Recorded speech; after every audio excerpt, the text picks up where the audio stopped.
1, 2, 3, 4, 5, 6, 7. A very simple programmable earthquake simulator can help us explore the Richter magnitude scale, ranging from harmless and nearly undetectable magnitude 0 events to devastating events at magnitude 7 or above. It can also help us explore important limitations of the Richter scale for describing just how destructive earthquakes can be. Later, we will need to modify equipment for more advanced and more realistic simulations, but simple is a good place to start. For now, our task is to program a hobby servo motor so it can create scale model earthquakes of any magnitude. Charles Richter and Benno Gutenberg used a logarithmic scale to convert surface displacements from actual earthquakes into magnitude values. For Earthquake Simulator, we need to reverse the function to convert any magnitude m into an appropriate displacement. Mathematically, that's fairly simple if you understand logarithms. It becomes more difficult, however, when we consider units. In the original scale, Richter and Gutenberg specified a deflection of 1 micrometer on their instrument at a specific distance from the earthquake epicenter to be their reference value d0. Effectively, this meant that an extremely small movement of 1 micrometer on their instrument was defined to be a magnitude 0 earthquake. For our simulator, we need to calculate displacements in degrees using the same logarithmic form Richter and Gutenberg used. Rather than trying to unravel all the details of their instrumentation, we take a shortcut in selecting our reference value theta sub 0. The smallest rotational displacement our simulator can actually produce is 1/10 of a degree, and we take that to represent a very weak magnitude 4 earthquake. Substituting 4 for m and 0.1 degree for theta gives us a chance to calculate our reference level theta sub 0.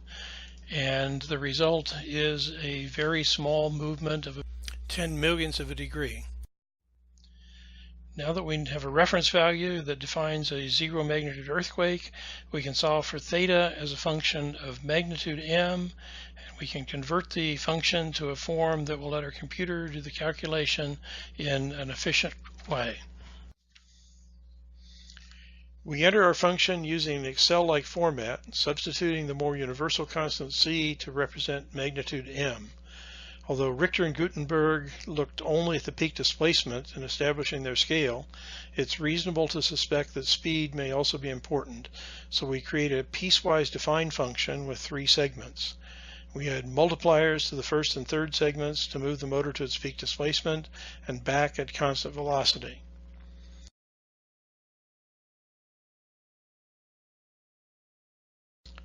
We set the time for the first movement at 0.2 seconds, hold the peak displacement for 3 seconds, and allow 2 seconds for a slower return to the original position.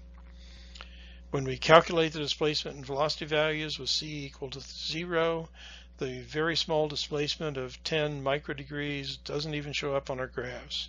But with magnitude 4, the result does show with a peak displacement of 0.1 degree and a modest peak velocity of 0.5 degrees per second. Each time we increase the magnitude by 1, the peak displacement goes up by a factor of 10. Magnitude 7 gives a peak displacement of 100 degrees, which is beyond the physical capability of our motor in this configuration. Magnitude 7 is also about the point where the original Richter scale itself becomes far less useful in characterizing earthquakes. The damage caused by powerful 8 or 9 magnitude earthquakes is more related to acceleration and other factors than it is to displacement. Earthquake magnitudes are usually specified to 2 significant figures, so let's try magnitude 5.5 quake. It's worth noting that the calculated displacement is not halfway between magnitude 5 and 6 earthquakes. Instead, the displacement increased above the displacement for a magnitude 5 earthquake by a factor of about 3.16, which is the square root of 10.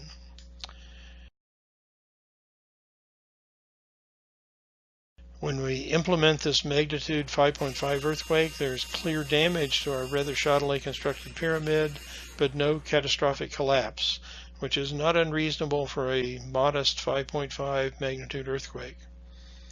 Real earthquakes, of course, are far more complex than this smooth 3-step motion, and we haven't yet simulated a really catastrophic event.